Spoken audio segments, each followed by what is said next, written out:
birth to an endless expanding existence of time, space, and matter. Now see further than we've ever imagined, beyond the limits of our existence, in a place we call the universe. Lurking in the shadows of the solar system are worlds so chemically active and misshapen that they border on the bizarre. I think the most shocking thing was how very different the solar system is. These are the moons surrounding the planets of the solar system. Moons that were once either unknown or considered afterthoughts are now on the cutting edge of astronomical exploration. What was surprising, that they all didn't look like our moon. The so-called minor members of the solar system are not of minor interest. What surprises await us on these alien moons?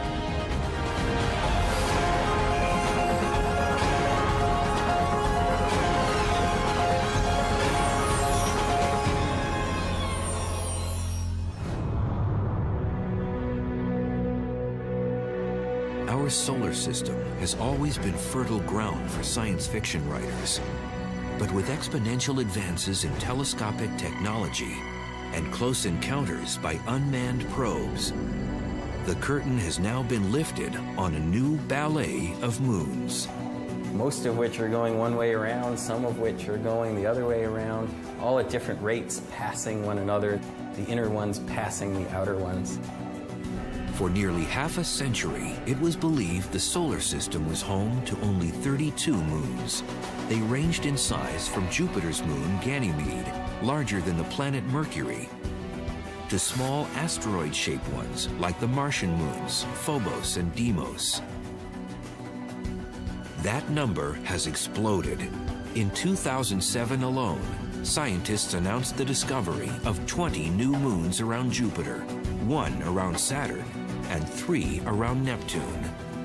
What happened is astronomical telescopes had available to them what are called CCD cameras. So these are digital cameras that almost everybody has nowadays. It's difficult to hold astronomers to an exact number of moons in the solar system. As cameras become more sensitive and telescopes more powerful, more moons reveal themselves.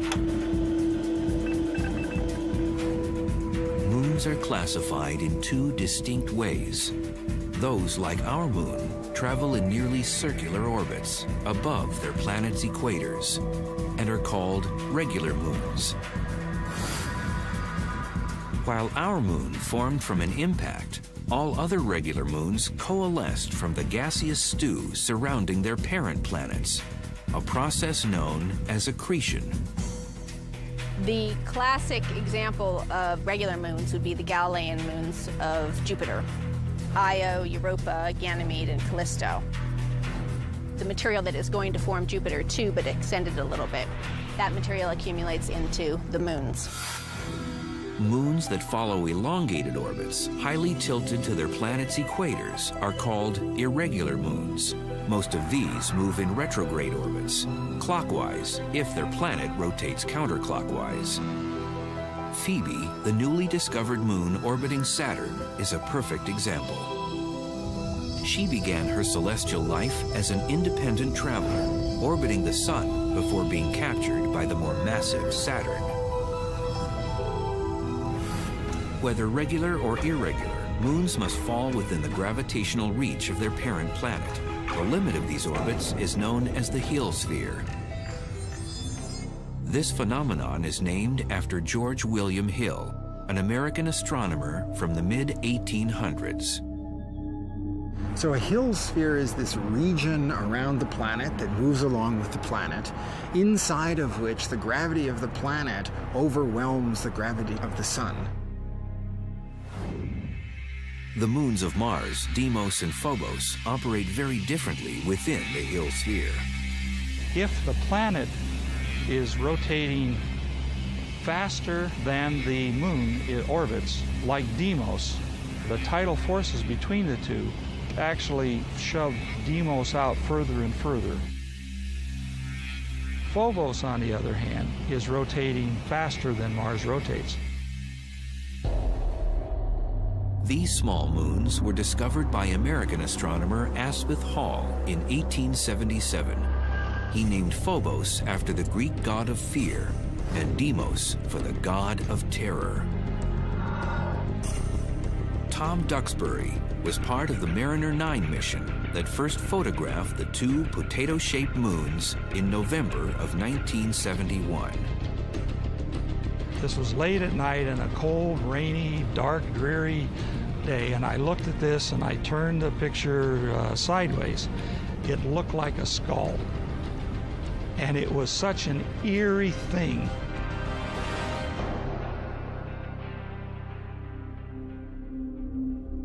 Phobos is in a death spiral. It orbits just 3,700 miles from the Martian surface, closer to its host planet than any moon in our solar system. If our own moon were as close to the Earth as Phobos is to Mars, it would look 20 times larger. Its orbital period would be in hours, not days like it is now, but hours. And at full moon, it would fill the sky. The daily tides, would rise and fall tens of feet, if not hundreds of feet. And so the Earth's moon would eventually crash into the Earth in such a situation. Phobos's predicament is caused by a process known as secular acceleration. As Phobos races faster than Mars rotates, a tidal bump is raised on the Martian surface. In the process, Mars yanks Phobos closer to its surface with each orbit. The struggle between Mars and Phobos is similar to the dynamics of a simple game of tetherball.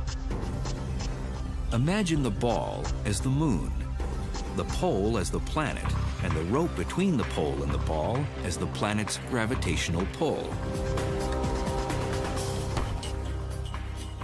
What we see is that the gravity would pull the moon in such a way that it speeds up. It goes faster and faster, and it works its way until it eventually hits the pole. That's exactly what's happening to Phobos. Phobos is going around Mars faster than Mars rotates. That tidal interaction is pulling Phobos in closer and closer and speeding it up in its orbit. In about 50 million years, we expect Phobos to be pulled in so closely it will impact Mars and disappear as a moon of Mars. On the other hand, Deimos, the further out moon, is going slower than Mars rotates. And so it's unwinding the string in the opposite way. And what we see is Deimos is going further and further away from Mars. And eventually Deimos will be pulled away from Mars by the gravity of the sun. So over time, Mars will become moonless.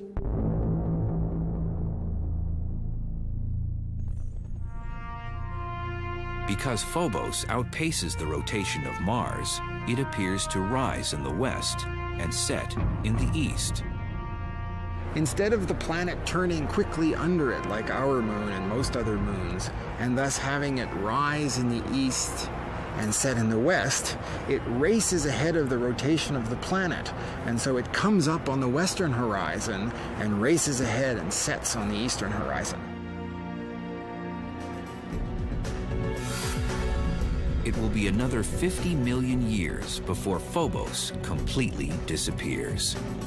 Before then, it may prove useful for the eventual colonization of Mars. Science fiction writer Arthur C. Clarke speculated on this idea in his book, The Sands of Mars.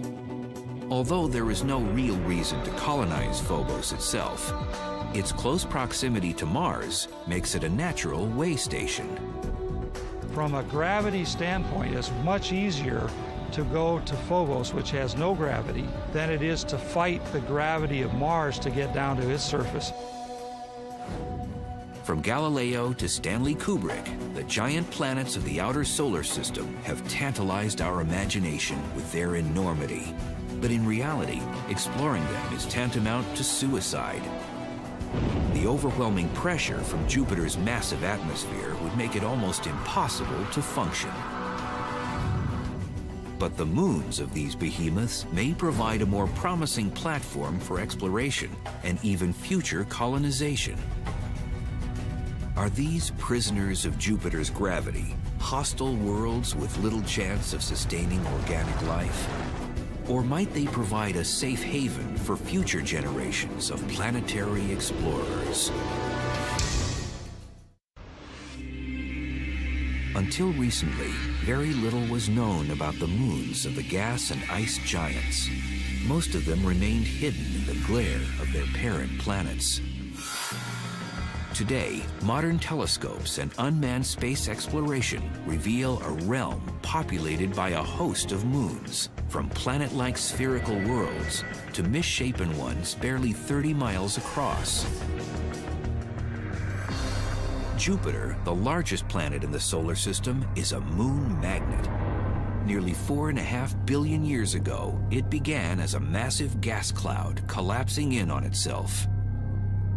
This process, known as accretion, formed the beginnings of the Jovian system.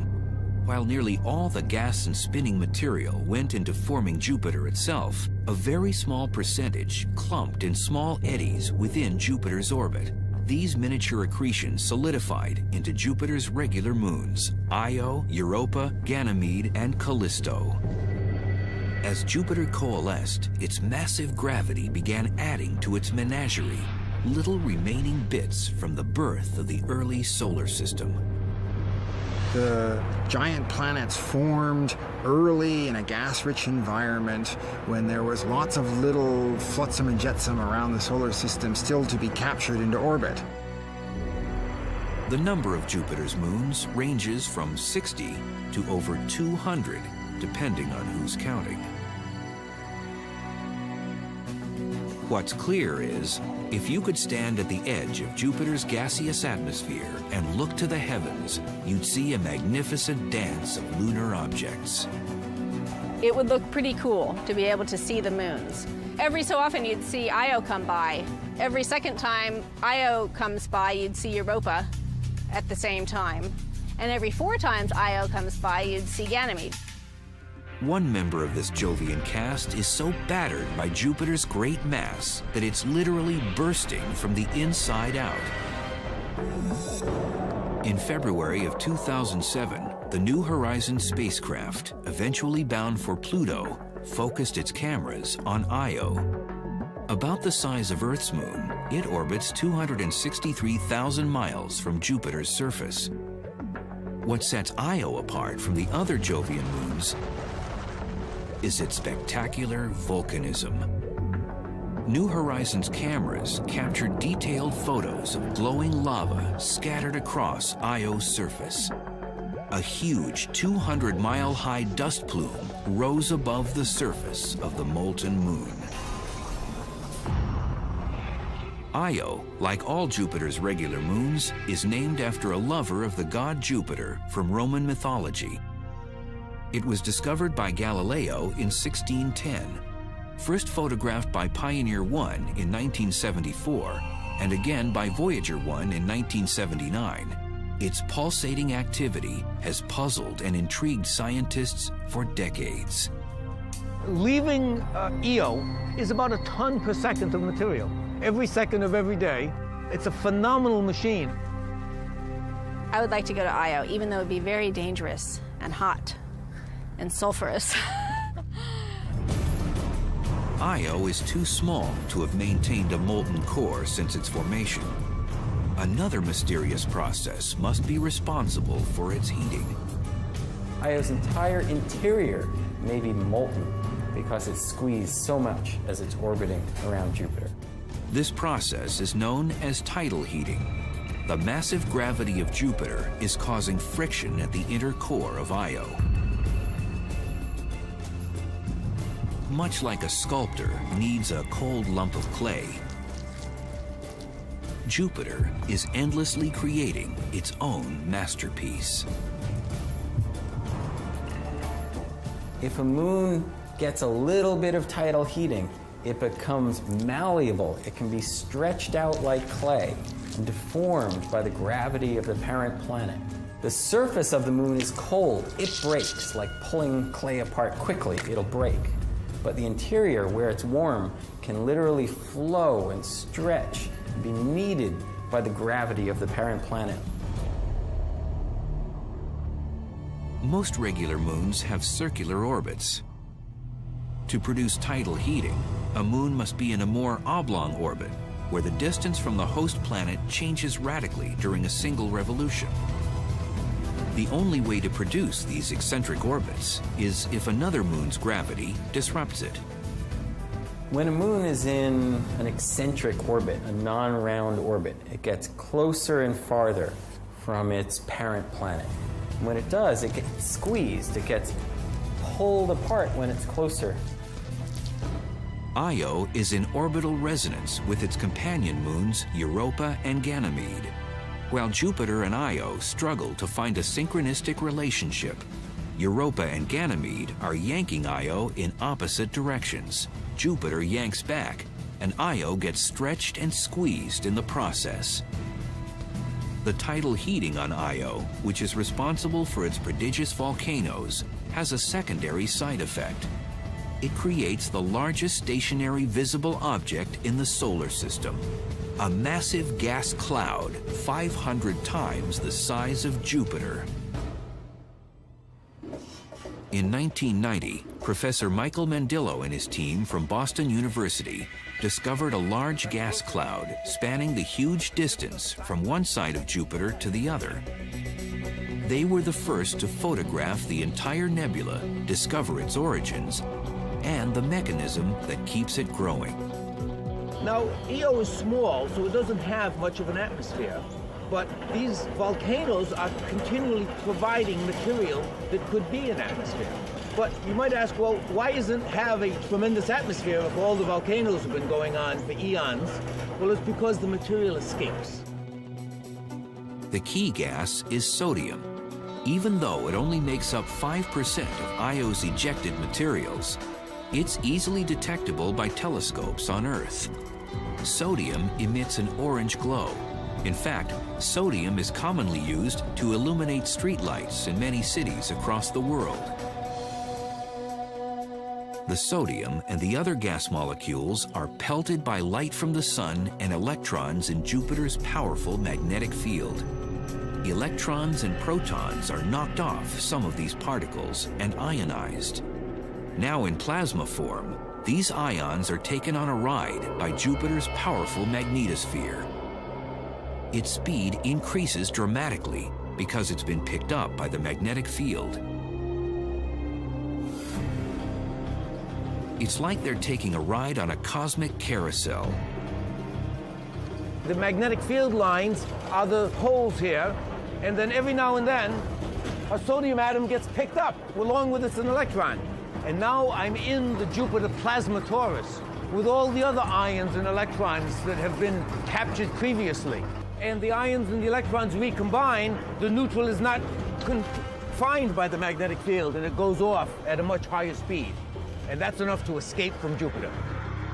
And they form the largest visible cloud of gas that's permanently in the solar system. If we could see the nebula with the naked eye, it would be the size of 12 moons in the night sky. It is so enormous that to view it, Mandillo and his team created their own specialized telescope. Well, as it turns out, to get a big field of view, all you need is a small lens, like a pair of binoculars gives you a big field of view. Even in 1991, the telescope may have seemed ordinary, but its camera was highly sophisticated and, at the time, revolutionary. The digital camera. Well, once you've got a picture that's in numbers, you can do all kinds of things with it. Mandillo and his team knew that sodium existed in the nebula. Sodium also exists in the Earth's atmosphere. They were able to compare digital photographs of both Jupiter and Earth's atmospheres and bring forth an image of the nebula. Well, that was very difficult to do if you just had two photographs and pieces of paper. But now that we have these digital cameras, we've revolutionized the way that we can process images. Though Io would be a fascinating scientific and aesthetic destination, its hostile environment probably precludes that. Even landing an unmanned probe would be difficult among Io's convulsing fissures. But there's another moon orbiting Jupiter which may not only support human exploration, but possibly support its own alien life forms. Europa is one of the most fascinating and enigmatic objects in our solar system. Really unlike any place else in the solar system, and for that matter, unlike anything on Earth.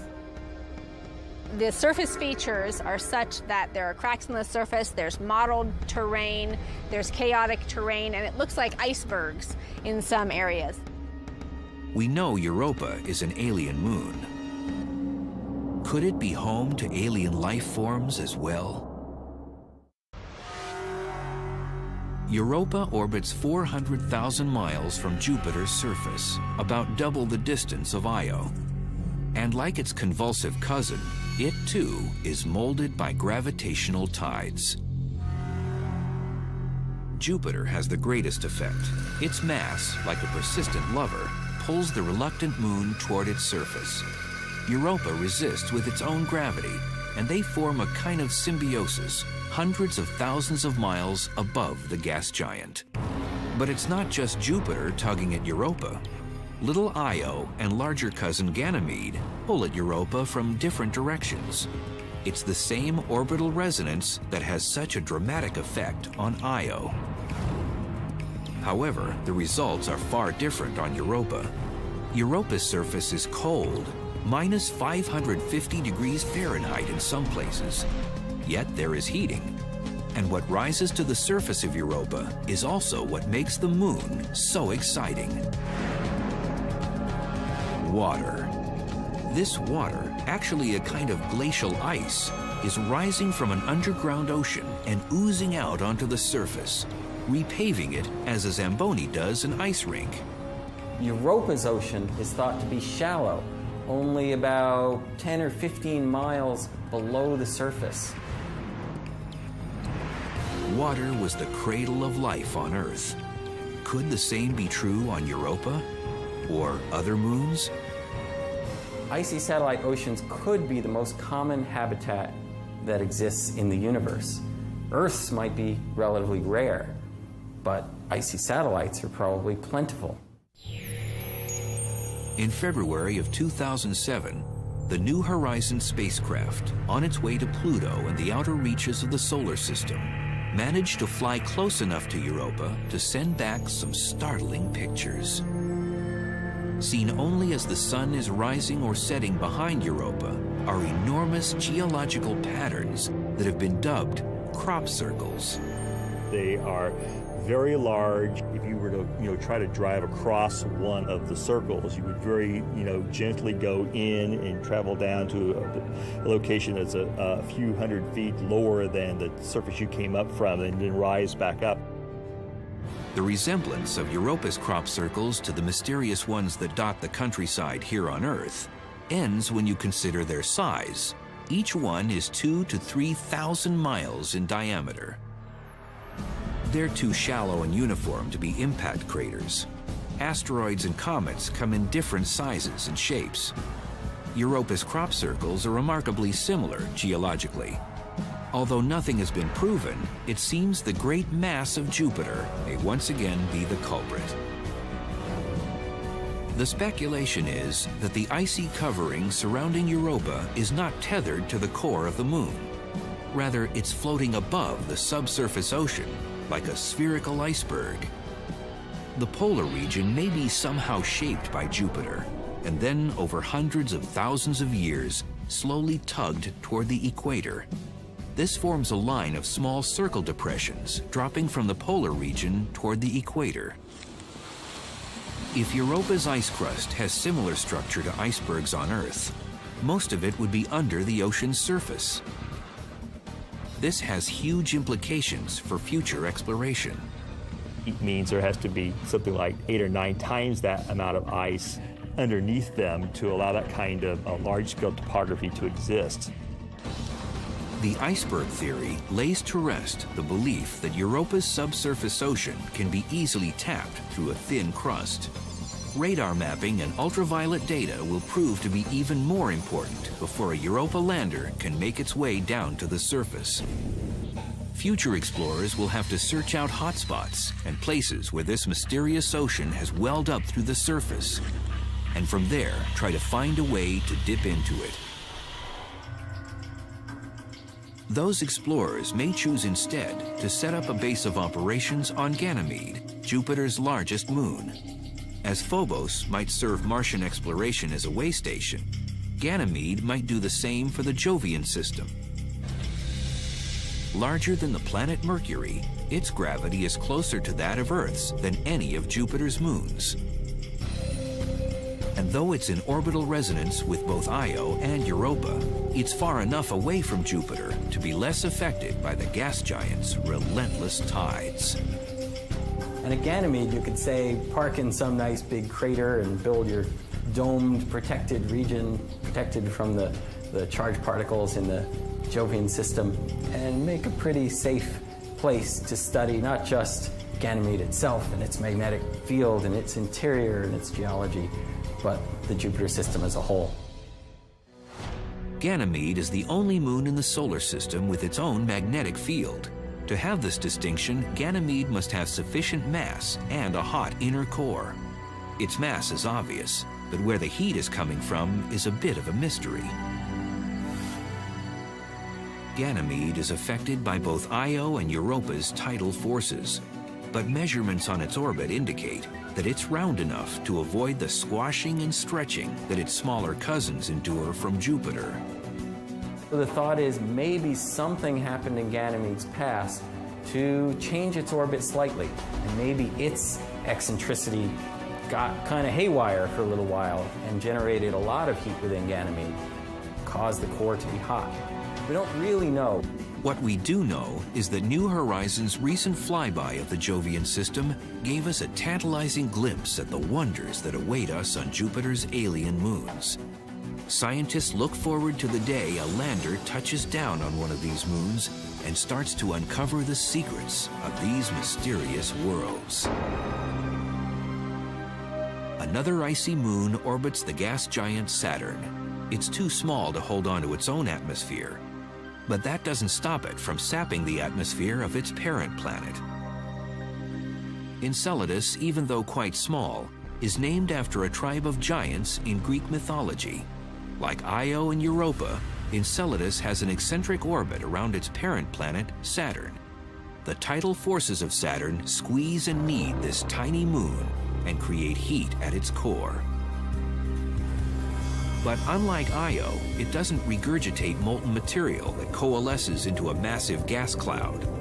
Water doesn't well up to the surface as it does on icy Europa. No, Enceladus actually spits plumes of icy water into the atmosphere of Saturn. So we don't call it a volcano, it's more like a geyser. The water vapor is then in orbit around the little tiny moon, or because it's near Saturn, Saturn's gravity can pull it into the planet.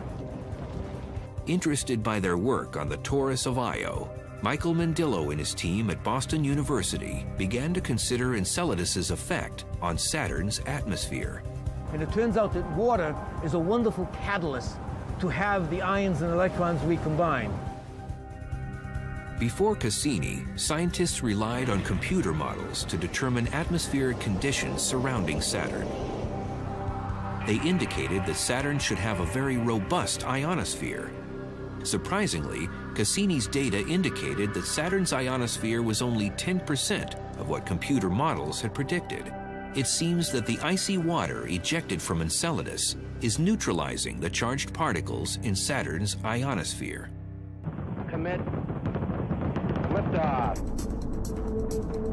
Scientists had learned, quite by accident, the effect water can have on Earth's atmosphere. In 1973, when NASA launched its Skylab workshop, it launched its last gigantic Saturn V rocket, the moon rocket. And it had never had a launch that allowed the space vehicle to keep its engine burning as high as the ionosphere. Well, this gigantic engine dumped a ton per second of water vapor, which comes out of a giant rocket motor, into the ionosphere. And the ionosphere nearly vanished on that day. It blew a gaping hole in Earth's ionosphere, the top layer of the atmosphere. A hole that took the sun's ionizing radiation 24 hours to repair. However, on Saturn, where Enceladus continuously dumps 6 tons of water per minute into its atmosphere, the long-term effects have been significant. There's no worry that Enceladus will strip away its parent planet's ionosphere completely, but this tiny moon, only 300 miles in diameter, has gotten the attention of the scientific community and Saturn itself. While we prepare probes to Phobos and Europa and study data from Enceladus and Io, an entirely new set of moons has literally just come into the picture. Before the 1990s, most astronomers agreed that there were only 34 moons in the solar system. Most of those were regular moons like our own, spherical bodies that orbit their host planet in the same direction it rotates. But a handful of these satellites were what's known as irregular moons. These freakish moons follow elongated orbits. Their orbits are often tilted, and they rotate in the opposite direction of their host planets. They look like flying potatoes or splinters or misshapen lumps. They've been hard to find before now because they're very small and they're also usually very dark.